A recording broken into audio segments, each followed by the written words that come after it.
거룩하시며 천지 만물을 창조하시고 모든 생명의 주인이신 하나님 아버지, 죽을 수밖에 없는 우리의 죄와 말씀에 온전히 순종하는 삶을 누리지 못하는 저희를 오늘도 변함없이 거룩한 예배의 자리로 모아주시는 헤아릴 수 없는 큰 은혜에 감사를 드립니다. 하나님 아버지께서 창조하신 온 천지에는 새 생명의 향기가 가득합니다. 하지만 피조물중 우뿐인 하나님의 형상대로 창조될 저희들은 주신 복에 온전히 감사의 삶을 살지 못하고 순종의 삶을 통하여 풍성한 여인으로 하나님의 영광을 온 세상에 드러나게 하고 중명함에 너무나 부족함을 고백하오니 용서하여 주옵소서. 이 시간 선포되는 말씀을 통하여 내 마음 심령의 단비가 되게 하시고 잠든 영혼을 깨워주시고 영원한 생명의 증인된 성도의 삶을 온전히 다할 수 있도록 인도하여 주옵소서. 거룩하신 예수 그리스도의 이름으로 기도드립니다. 아멘. 이 시간 하나님 말씀 봅시다. 오늘 하나님 주시는 말씀은 요한복음 18장 28절에서 40절까지의 말씀입니다. 요한복음 18장 28절에서 40절까지의 말씀, 신약성경 179쪽에 있습니다. 요한복음 18장 28절에서 40절까지의 말씀 제가 분목해 드리도록 하겠습니다. 그들이 예수를 가야바에게서 관정으로 끌고 가니 새벽이라. 그들은 더럽힘을 받지 아니하고 유월절 잔치를 먹고자 하여 관정에 들어가지 아니하더라. 그러므로 빌라도가 밖으로 나가서 그들에게 말하되 너희가 무슨 일로 이 사람을 고발하느냐? 대답하여 이르되 이 사람이 행악자가 아니었더라면 우리가 당신에게 넘기지 아니하였겠나이다. 빌라도가 이르되 너희가 그를 데려다가 너희 법대로 재판하라. 유대인들이 이르되 우리에게는 사람을 죽이는 권한이 없나이다 하니 이는 예수께서 자기가 어떠한 죽음으로 죽을 것을 가리켜 하신 말씀을 응하게 하려 함이로라. 이에 빌라도가 다시 관정에 들어가 예수를 불러 이르되 내가 유대인의 왕이냐? 예수께서 대답하시되 이는 내가 스스로 하는 말이냐 다른 사람들이 나에 대하여 내게 한 말이냐? 빌라도가 대답하되 내가 유대인이냐? 내 나라 사람과 대제사장들이 너를 내게 넘겼으니 내가 무엇을 하였느냐?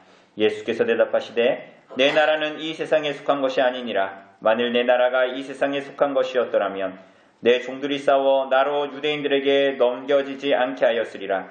이제 내 나라는 여기에 속한 것이 아니니라.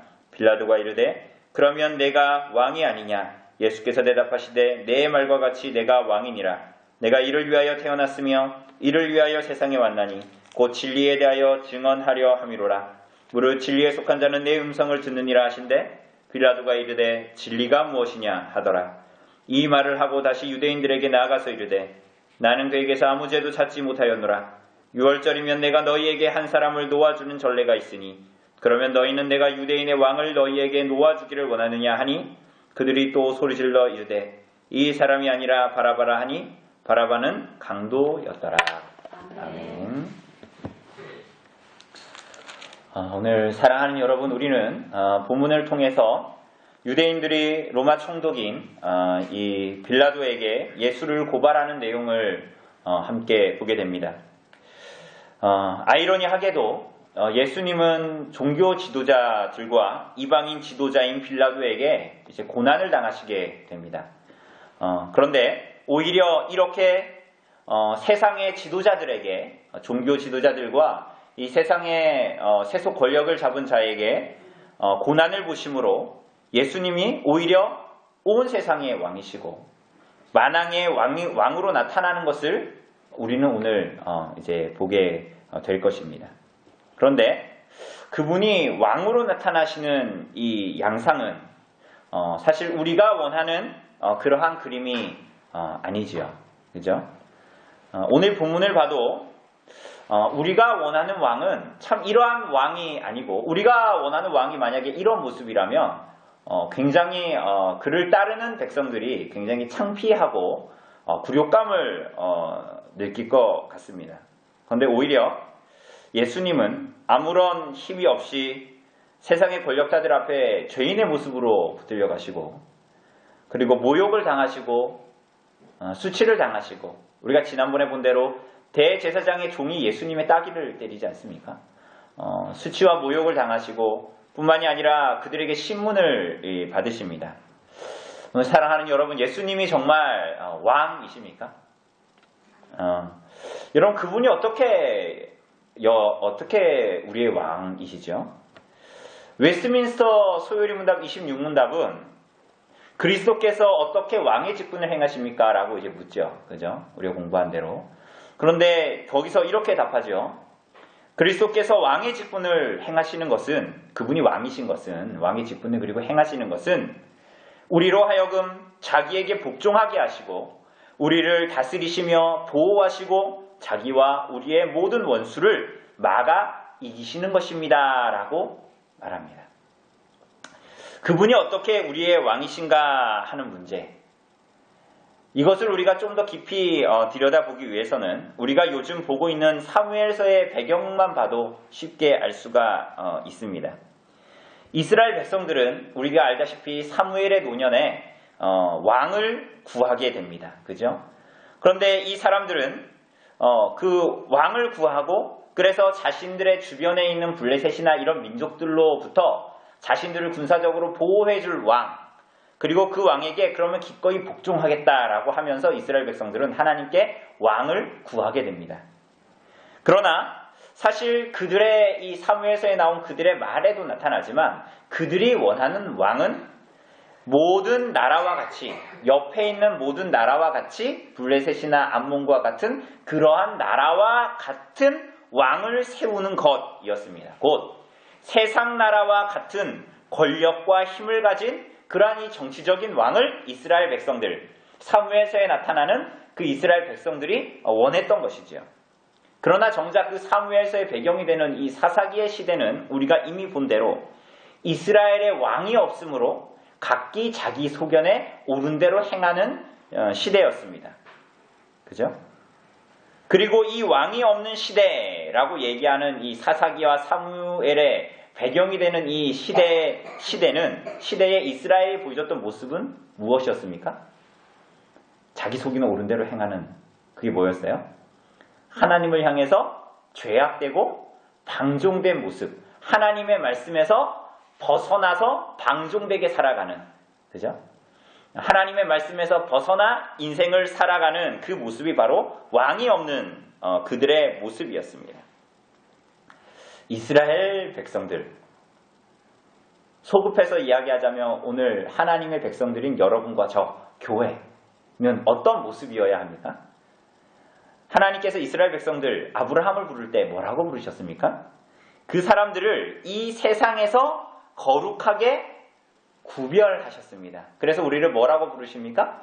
너희가 제사장 나라요, 하나님의 구별된 하나님의 백성이다 라고 우리들을 부르셨습니다. 그러나 이러한 정체성의 이 혼란, 그것은 결국 하나님의 구별된, 거룩하게 구별된 백성이 아니라 그저 세상과 같은 왕, 하나님으로부터 구별되지 않은 그저 세상과 같은 그러한 왕을 구하는 사람들로 나타났던 것이에요.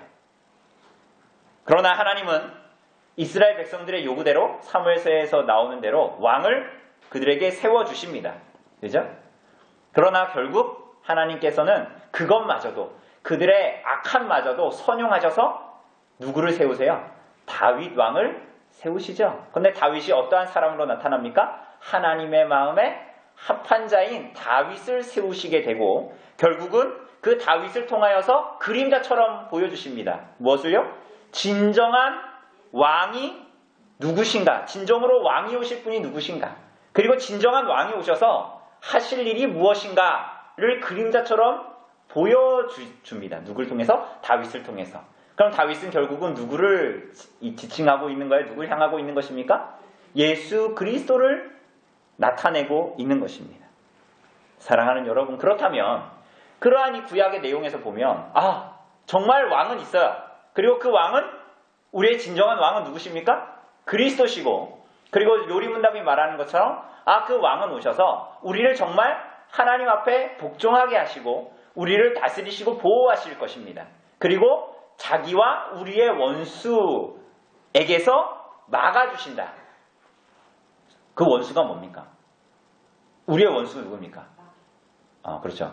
우리가 미워하는 이웃, 우리들의 마음에 안 드는 가족, 친척이 우리들의 원수, 혹은 우리 집안에 사는 남편, 아내, 우리 자녀들이 나의 원수가 아니라 뭐가 우리의 원수예요. 그래서 우리가 나한테 막하는 남편한테 사탄아 물러가라 이러면 안 돼요.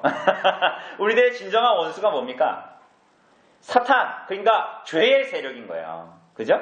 그것으로부터 예수 그리스도께서 우리를 보호하시고 막아주시고 다스려주시고 이기게 하신다라는 것입니다.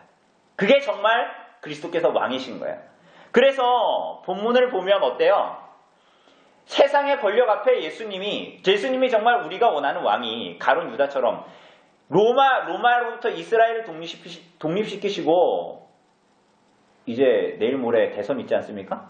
저는 미리 사전투표를 했는데 그 대선에서 마치 어떤 왕을 뽑고 왕은 아니지만 대통령을 뽑는 것처럼 그러한 세속의 정치의 왕이 아니라 그래서 뭐 북한으로부터 중국으로부터 미국으로부터 우리나라의 자주국방과 이런 것을 지키는 이러한 사람으로 나타나는 것이 아니라 세속의 왕이 아니라 정말 죄의 세력으로부터 우리를 승리하게 하시고 그래서 이제 왕의 직분을 우리 가운데 행하실 그 왕을 나타내는 거예요. 그러니 오늘 이러한 시각으로 왕이신 그리스도를 바라보지 못하는 사람들은 어때요? 오늘 본문에 보면 이상한 거예요. 왜? 예수님이 세속 권력 앞에도 무릎을 꿇고 신문을 당하시고 심지어 대제사장의 종에게 귀싸대기를 맞으시죠. 그죠? 그러니까 뭐 이렇게 때리는 것도 아닙니다. 그 학교 다닐 때도 그 선생님들한테 저는 그때도 맞았는데 저 때도 선생님 고등학교 때 이렇게 때리면 그래도 낫죠. 어떻게 때립니까? 손등으로 이렇게 때리는 거. 이게 뭐야? 모욕과 수치스러움을 나타내는 것입니다. 그런데 예수 그리스도께서 바로 이러한 수치와 모욕을 당하시는 것입니다. 자, 그럼 우리는 이러한 이해를 가지고 오늘 본문을 보게 되는데 그럼 예수님은 이제 우리들의 구원자요 만왕의 왕으로 심판주요 구원주로 나타나시게 되는데 이제 우리에게 남아있는 것은 그럼 뭡니까? 여러분과 저에게. 우리는 사실 오늘 본문에 고난당하는 모습을 보지만 결론을 알고 있잖아요. 그죠? 그리스도께서 십자가에 달려 돌아가시고 어떻게 하십니까? 부활승천하시고 예수님께서는 다시 이 땅에 오실 거예요. 그분은 우리의 구원자이시지만 동시에 우리의 심판자도 이 세상의 심판자도 되십니다. 만왕의 왕이시죠. 그러면 오늘 여러분과 저에게 그러면 그 예수님을 바라보면서 우리에게 남아있는 문제는 무엇입니까? 정말 그분을 우리의 왕으로 모실 것인가 하는 문제인가요?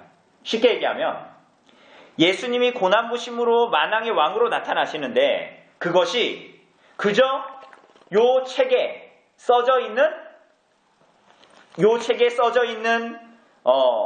말씀, 성경에 기록되어진 것 혹은 그냥 옆사람, 옆에 집사가 저 목사가 얘기하는 예수가 왕이시다 라는 것입니까? 아니면 정말 이 성경이 하나님의 말씀이요 계시기 때문에 그분의 왕이심, 예수님의 왕이심을 여러분이 받아들이는가? 정말 성경에서 예수가 왕이라고 하는 거 말고 요리문답 26문답에서 소요리문답에서 왕이시다는 거 말하는 거 말고 정말 여러분에게 예수 그리스도께서 왕이시냐는 거예요.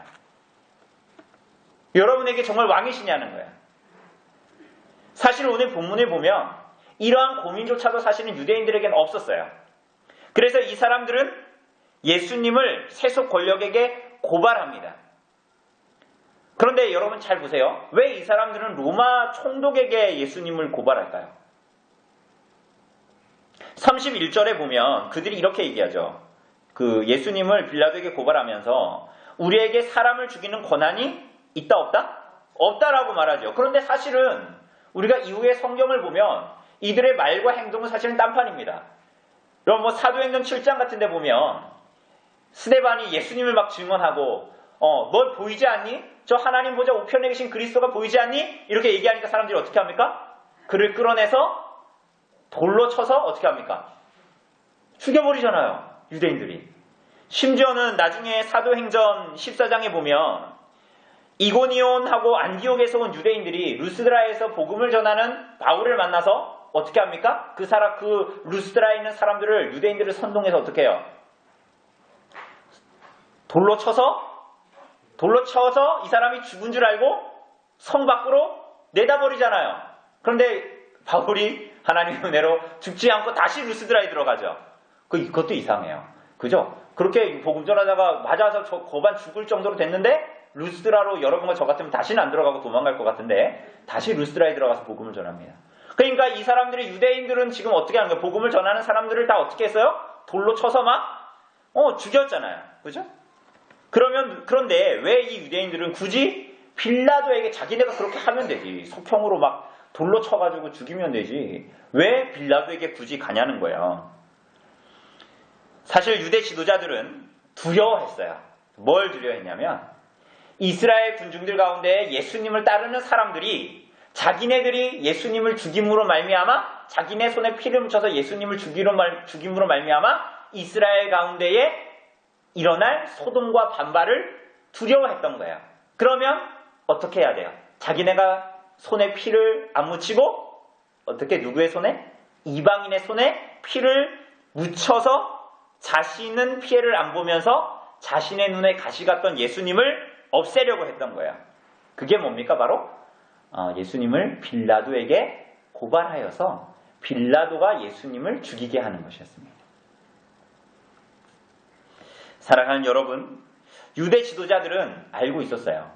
로마 총독으로부터 사형 언도를 받으면 그 사형을 당하는 방법은 십자가형일 수밖에 없다, 죽을 수밖에 없다라는 것을 알고 있었던 거예요. 이것은 이 사람들의, 이 유대인들의 아주 밝은 세속적인 정치적인 계산, 어떤 그러한 의도, 그래서 예수님을 반드시 죽이고야 말겠다라는 잔혹한 그런 계산에서 나와서 빌라도에게 예수님을 넘겼던 것입니다. 그러나 그것은 아들을 통해 택자를 구원하시고자 하는 하나님의 분명한 계획에 들어있었던 거예요. 우연이 아니었던 것이죠. 신명기 21장 23절, 모세의 율법에 나와 있는 신명기 21장 23절에는 이런 말씀이 있죠. 나무에 달린 자는 하나님에게 저주를 받은 자라라고 기록하고 있습니다. 예수님은 그래서 석형이 아니라 로마인들의 나무의 십자가에 달려 죽으셨지요. 그것은 곧 하나님의 신명기 21장 23절에 대한 예언의 성취인 것입니다. 왜? 나무에 달린 자는 다 하나님으로부터 뭘 받은 사람이에요? 저주를 당한 자인데 예수님이 그 나무에 달려, 다르게 얘기하면 십자가에 달려 죽으시는 것이었습니다. 그런데 그것은 예수님이 십자가에 달려 저주를 받아 죽으시는 그 모양은 예수님이 감당해야 할 저주가, 그리고 저주로 말미암는 죽음이 아니었던 것이죠. 원래 누가 받아야 하는 것이었습니까? 바로 여러분과 저. 그래서 예수께서 십자가에 달려 죽으시는 그것은 여러분과 제가 하나님 앞에 저지른 죄의 형벌, 그 죄가 얼마나 깊은 것인가, 그것의 근원이 얼마나 하나님을 향한 반역이었는가를 그대로 보여주는 거예요. 그 죄의 무거움을, 여러분과 저의 죄의 무거움을. 그래서 우리가 하나님 앞에 서게 되는 날, 영원한 운명이 갈라지는 그 날에 어떤 사람이 영원한 형벌에 들어가게 되는 것은 예수님을 믿지 않은 것 때문에 영원한 형벌에 들어간다기보다는 그가 하나님 앞에 회개하지 않고 죄인의 본성 그대로, 죄인의 본성이 뭡니까? 하나님의 의가 필요하지 않고 내 의로 충분하다라는 거야. 내 의가 충만하여서 지은 모든 범죄에 대한 형벌로 영원한 형벌 가운데 나가는 거야. 죄인에 대한 공의로우신 하나님의 진노 때문에 영원한 형벌로 나가게 되는 것입니다. 그렇죠? 그래서 교회를 출석해도 하나님의 영원한 형벌 가운데 나아갈 수 있죠. 왜 그렇습니까? 왜 그래요? 예수님을 믿는다는 게 무엇인가? 거기에 초점이 있는 거예요. 그러니까 예수님을 믿었다. 나 예수님과 교회 다녀. 예배를 드리는 것이 아니라 예배를 봐. 우리가 흔히 예배 본다 그러잖아요. 예배 보는 게 아니라 예배를 드리는 거죠. 예배를 본다. 예수를 믿는다라는 그 참된 의미가 뭐냐는 거야. 그죠? 그것은 자신의 죄를 회개하고 나의 의는 아무것도 없고 오직 그리스도에 의해 나를 의탁한다라는 것입니다. 그래서 예수님은 십자가에 달려 죽으시는 이것은 신명기 21장에 예언된 말씀의 성취인 거예요. 사람들이 보기에는 이런저런 정치적인 계산과 자기의 손에 피를 안 묻히려고 하는 그런 계산이 묻어 있었지만 사실은 하나님의 계획 안에 인간의 악함도 선용하시는 하나님의 계획 안에 들어있었던 것입니다. 그래서 32절에 보면 뭐라 그래요? 이는 예수께서 자기가 어떠한 죽음으로 죽을 것을 가르쳐 하신 말씀을 어떻게 한다? 응하게 하려 합니다. 그런데 여기서 가르쳐라고 말하고 있잖아요. 그런데 이것을 다른 말로 얘기하자면 상징하다라는 말입니다. 가르쳐, 예수가 어떠한 죽음으로 죽을 것을 가르쳐, 이게 상징한다라는 말인데 그것으로 미루어 보아 그 예수님의 죽음을 상징하여 드러낸 것은 다름이 아니라 요한복음 3장 14절에 나타난 모세의 노뱀 사건을 드러내는 것입니다. 모세가 광야에서 뱀을 든 것 같이 인자도 들려야 하리니, 이게 바로 예수께서 십자가에 달려 죽으시는 사건을 구약에서는 모형으로 모세가 노뱀을 달아, 그때 하나님의 백성들이 하나님 앞에 원망하고 그래서 하나님께서 뭘 보내셨어요? 불뱀을 보내서 다 물려서 다 죽게 했잖아요. 치료제도 없으니까. 그런데 그렇게 구해달라고 우리를 살려주십시오 하니까 모세를 통하여서 뭘 주십니까? 노뱀을 달아서 그것을 믿음으로 바라보는 자, 그 장대 위에 높이 달린 뱀의 형상을 바라보는 자는 어떻게 된다? 산다. 그래서 예수께서 요한복음 3장 14절에서도 모세가 광야에서 뱀을 든 것 같이 인자도 들려야 한다는 것을 나타낸 것이에요. 그래서 예수께서 십자가형을 당하시는 것은 우연이 아닌 것입니다. 뿐만이 아니라 12장 32절 33절에도 보면 내가 땅에서 들리면 모든 사람을 내게로 이끌겠노라 하시니, 이렇게 말씀하시면 자기가 어떠한 죽음으로 죽을 것을 보이심이로라. 내가 땅에서 뭐 한다고요? 들리면, 이게 다 예수께서 어떠한 죽음으로 죽을 것인가 라는 것을 가르쳐 나타내신 것입니다. 고로 예수님의 죽음은 예언된 죽음이요, 그 죽음은 저주스러운 죽음이지만 그것은 죄인을 대신하여 죽으시는 대속의 죽음이요, 그리스도의 이러한 대속의 죽으심을 믿고 회개하고 돌이키는 자는 모세가 광야에서 든 뱀을 믿고 본 자는 산 것 같이 영생을 얻는 것을 말하고 있는 거예요. 그렇게 하심으로 세상의 권력과는 전혀 다른 모습으로, 전혀 다른 방법으로 그분은 우리를 하나님이신 그리스도께 복종케 하시고 다스리시고 보호하시고 진정한 왕으로 선언되는 것입니다. 오늘 사랑하는 여러분, 이 왕이신 그리스도를 믿는다라는 것은 무엇입니까? 여러분 예수님을 믿으십니까? 그분을 여러분의 왕으로 믿으세요? 그분이 우리들의 모든 원수에게서 우리를 막아 보호하시고, 그래서 우리가 그분께 복종하게 하시고, 그래서 그분께서 우리를 다스리시고 보호하신다라는 것을 믿습니까? 그리스도께서 우리들의 왕이시죠. 그런데 그 왕이신 예수님을 정말 신앙한다는 게 뭐예요? 정말 그 왕이신 그리스도를 여러분 믿는다라는 것이 뭡니까? 오늘 여러분들이 예배 드리지 않습니까? 그죠? 여러분들이 하나님의 이름을 찬송하고 그분을 높이고 그분을 왕으로 예배한다라는 것은 무엇입니까? 그것은 왕이신 그분 앞에 자신이 누구인지를 바르게 인식하고, 그리고 그러한 자신에게 정말 필요한 것이 무엇인지를 아는 사람만이 그 왕이신 하나님을 예배할 수 있습니다. 여러분 어떠한 생각으로 지금 예배하고 있어요? 주일이니까 그냥 예배를 합니까? 어떤 사람이 왕이신 하나님을 예배할 수 있죠? 예수님만이 우리의 필요를 충족시킬 수 있는 분이라는 것을 믿는 거예요. 그런데 여러분들에게 있는 필요가 뭡니까? 돈 버는 것입니까? 잘 먹고 잘 사는 것입니까? 병 걸리지 않고 건강하게 이 땅을 사는 것입니까? 그 필요가 뭐죠? 예수님만이 우리의 필요를 충족시켜 줄 수 있대요. 여러분 그 필요가 뭡니까? 여러분 인간 존재의 필요가 뭡니까? 우리가 죽는다는 거야.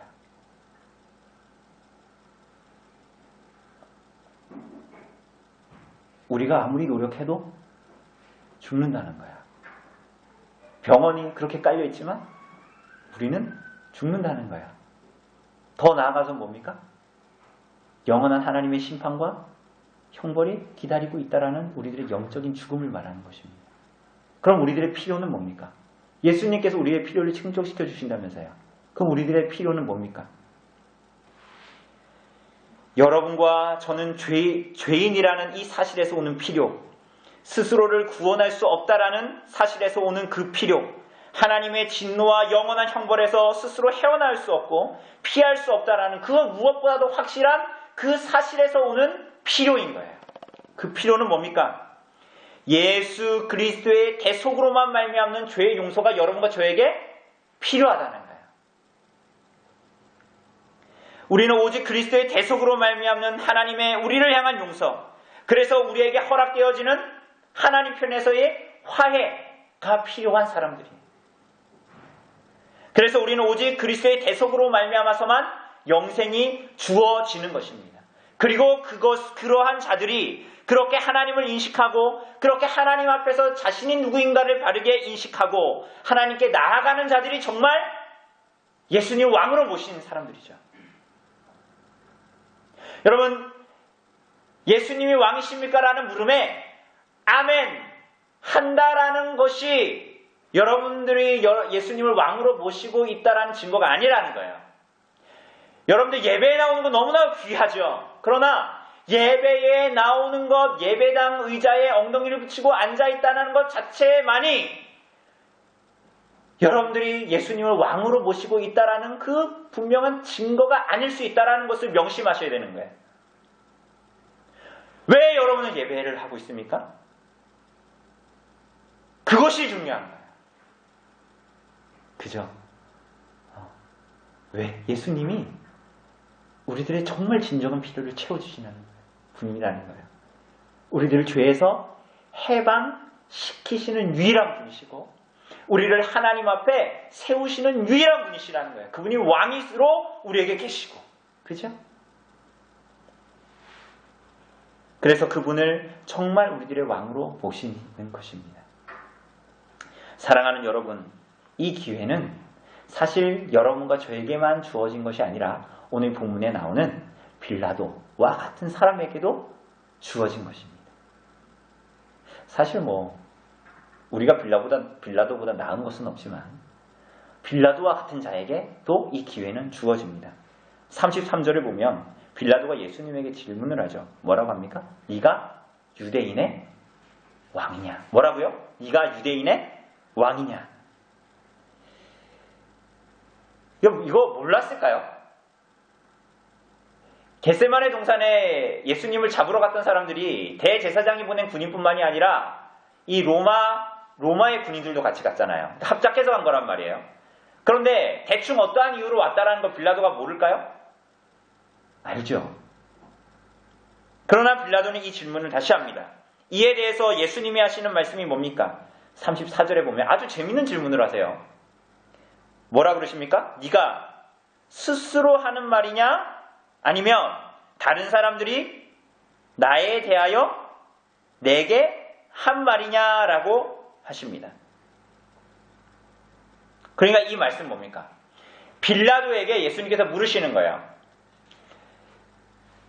빌라도가 너 예수님에게 당신 유대인의 왕입니까? 라고 묻는 이 질문에 대해서 예수님께서 너의 입에서 나오는 그 말이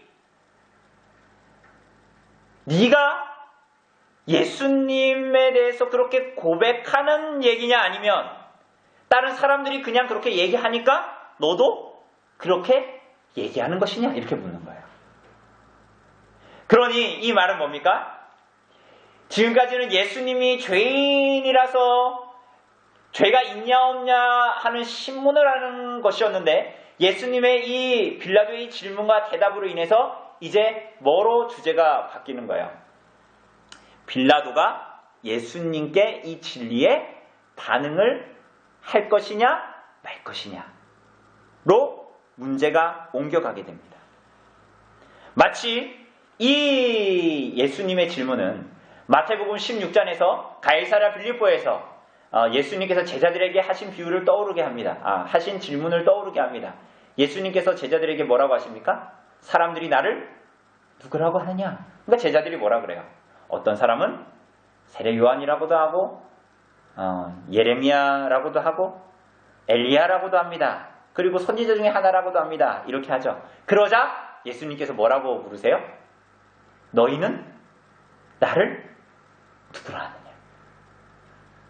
이것이 중요한 거예요. 사람들이 예수님을 보고 뭐라고 얘기하는가? 제자들이 듣기에는 세례 요한, 엘리야, 예레미야, 선지자 중에 하나 이렇게 얘기하지만 예수님께서 정말 원하셨던 건 뭐예요? 그래서 너네는 나를 누구라고 고백하냐? 빌라도에게 하신 말씀이 그겁니다. 사람들이 너 유대인의 왕이라고 하는데 그거 네가 하는 고백이냐 아니면 사람들이 하는 말이냐? 저 집사가 하는 말이냐? 저 목사가 하는 말을 네가 하는 거냐? 아니면 너가 그렇게 고백하기 때문에 말하는 거냐? 이렇게 빌라도에게 묻고 있는 것입니다. 사랑하는 여러분은 예수님을 무엇이라고 고백합니까? 베드로의 고백처럼 정말 여러분이 고대하고 기다리던 그 메시아이십니까? 아니면 빌라도가 남의 말처럼 얘기하는 유대인의 왕입니까? 빌라도가 뭐라고 대답합니까? 38절에 보면 뭐라고 하죠? 빌라도가 이르되 진리가 무엇이냐? 이거 무슨 얘기입니까? 지금 이 사람이 예수님을 받아들인 것 같아요? 안 받아들인 것 같아요? 받아들이지 않고 있는 거예요. 우리 사랑하는 여러분은 예수님을 정말 왕으로 모시고 있습니까? 정말 여러분에게 예수님이 유일한 길, 유일한 진리, 유일한 생명 맞습니까? 그 증거는 무엇입니까? 여러분이 정말 그분을 왕으로 모시고 살아가는 그 증거가 무엇이냐는 거예요. 오늘 본문은 그것을 유대인들의 모습, 하나님의 말씀을 고백하지만 사실 하나님의 뜻과 정반대로 살아가는 그들의 모습을 통해서 정말 하나님을, 그 아들 예수 그리스도를 왕으로 모시고 살아가는 사람의 모습이 무엇인가를 우리들에게 보여줍니다. 그게 뭐냐면, 그게 어디에 나와 있냐면 28절에 나와 있어요. 28절에 뭐라고 얘기합니까? 그들이 예수를 가야바에게서 관정으로 끌고 가니 새벽이라. 그들은 더럽힘을 받지 아니하고 뭐라 그래요? 유월절 잔치를 먹고자 하여 관정에 들어가지 아니하더라.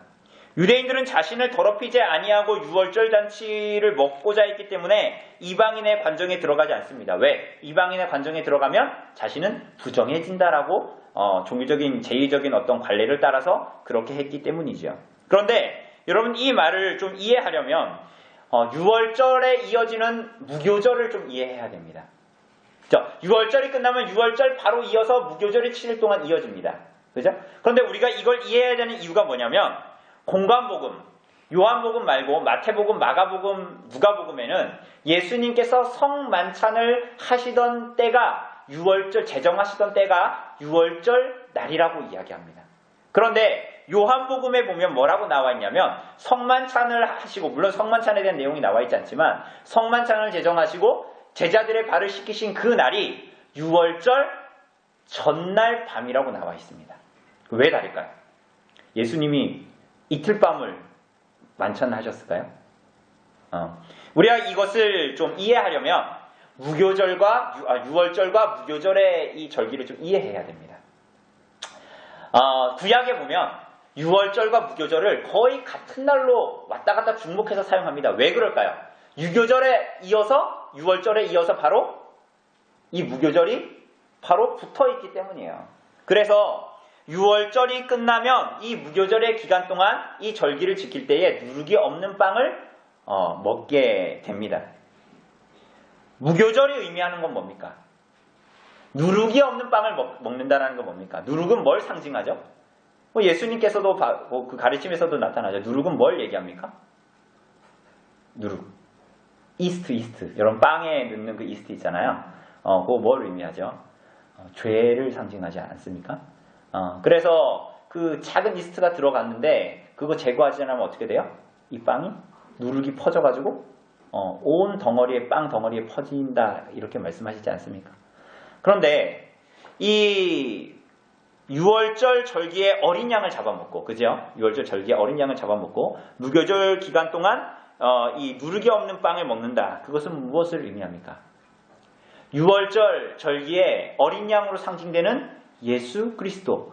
어린 양을 먹어서 어린 양의 죽음 때문에 우리가 살게 되었다라는 것을 고백하는 절기가 어떤 절기예요? 무교절이에요.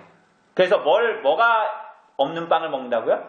누룩이 들어가 있지 않은 빵. 곧 어린 양으로 새 생명을 얻은 자, 중생한 자로 어떻게 산다라는 거예요? 죄의 더러움을 피하고 정결하고 성결한 삶을 산다, 유지하며 살겠다라는 고백이 바로 무교절의 고백입니다. 그게 뭐예요? 그걸 뭘로 나타내는 거예요? 누룩이 없는 빵을 먹는 거예요. 여러분, 누룩 없는 빵 맛 있을까요? 없을까요? 맛 없겠죠. 빵이 그냥 쫙하게 붙어가지고. 그런데 그것은 바로 이러한 상징을 나타내는 거예요. 6월절 어린 양으로 표징되는 예수 그리스도로 말미암아 우리가 그분의 십자가의 대속의 죽음으로 구원받은 우리들이 이제 어떻게 살겠다라는 거예요? 예수께서 십자가에 달려 죽었으니까 내가 이제 죄를 먹고 마셔도 우리는 천국 갈 수 있다. 이것을 얘기하는 것이 아니라 우리가 이제 어린 양의 은혜로 구원받았으니 이제는 우리의 죄 때문에 어린 양이 죽으셨으니 어떻게 된다는 거예요? 죄 없이, 이스트 없이, 누룩 없이 빵을 먹는 것처럼 이제는 하나님 앞에 구별되고 성결한 삶을 살겠다라는 것이 뭡니까? 무교절이에요. 그것이 바로 예수님을 왕으로 모신, 그리스도를 왕으로 모신 사람들의 삶이요 증거라고 오늘 본문은 이야기하는 것입니다. 여러분, 정말 우리가 그리스도로 구원받은 하나님의 백성이고 그 백성들이 정말 그리스도를 왕으로 모시고 살고 있는가 아닌가 하는 것을 그대로 이 6월절과 무교절의 절기 예수님의 신문 받으심으로 나타내고 있는 것입니다. 사랑하는 여러분, 예수님이 물으시는 거예요. 그리스도라는 그 고백이 네가 스스로 하는 말이냐 아니면 사람들이 하는 말이냐, 종교적인 관례냐 묻는 거예요. 너는 나를 누구라고 하느냐? 예수님이 물으시는 것입니다. 여러분은 그 예수님의 물음 앞에 그분의 말씀에 여러분의 삶에 그리스도께서 원하는 방식으로 여러분의 삶을 살아가고 있습니까? 여러분이 이 세상에서 맺게 되는 모든 인간관계 속에서 여러분들이 이 땅에서 정말 그리스도가 여러분의 왕이시라면서 그분이 원하시는 방식과 원함으로 생각하고 말하고 행동하고 삶을 살고 있냐고 묻는 거예요. 그래서 정말 그분이 여러분의 왕이시라서 그렇게 복종하는 것이 너무나 당연하고, 오늘 시편에서 오늘 찬송할 때 뭐라 그랬어요? 시편 84편에 악인의 장막에서 장수함보다도 주님의 궁정에서 문지기 하옴이 무엇과도 바꿀 수 없다.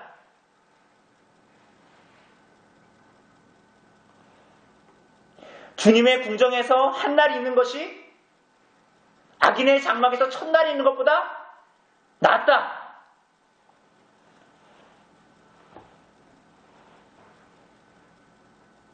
오늘 사랑하는 여러분, 예수님이 정말 우리 왕이십니까? 교회의 왕이시고 그분이 여러분과 저의 정말 왕이시다는 거예요.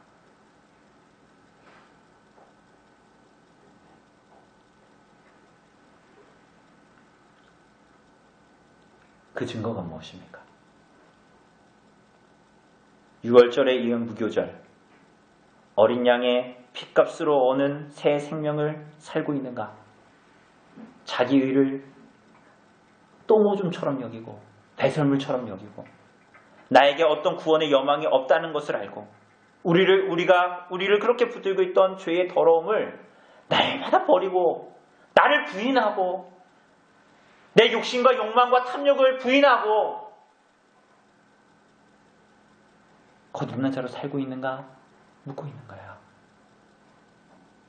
오늘 사랑하는 여러분, 여러분은 예수님의 이 질문 앞에 뭐라고 대답하고 살고 있습니까?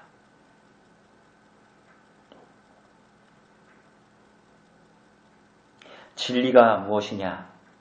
진리가 세상에 어디 있냐?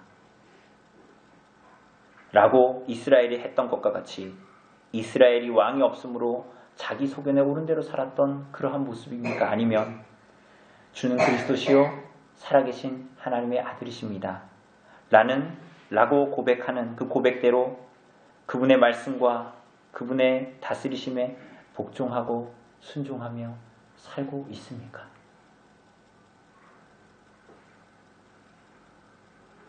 우리는 절에 다니는 사람이나 이단에 다니는 사람이나 무속신앙을 믿는 사람들과 같은 종교성을 가지고 그냥 예수님이 유대인의 왕이라고 하시는 겁니까? 아니면 정말 우리들의 신앙을 다하여 우리 아가서에서 본 것처럼 그 신랑이신 그리스도를 열렬하게 사랑하고 나의 모든 것을 다 쏟아부어도 부족한 그 신부의 사랑, 그 마음을 다하여 온 마음을 다하여 사랑하는 그 술람미 여인과 같이 예수님을 고백하고 왕으로 고백하고 사랑하고 있습니까?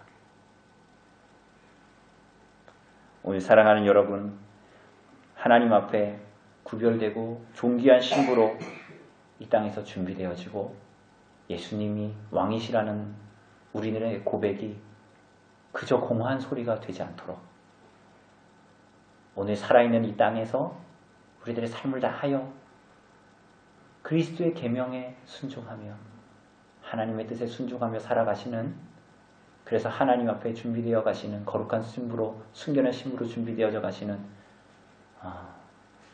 우리 거룩한 그리스도의 교회, 언별리 교회 우리 성도들 되시기를 간절히 바랍니다. 시간 잠시 기도하도록 하겠습니다.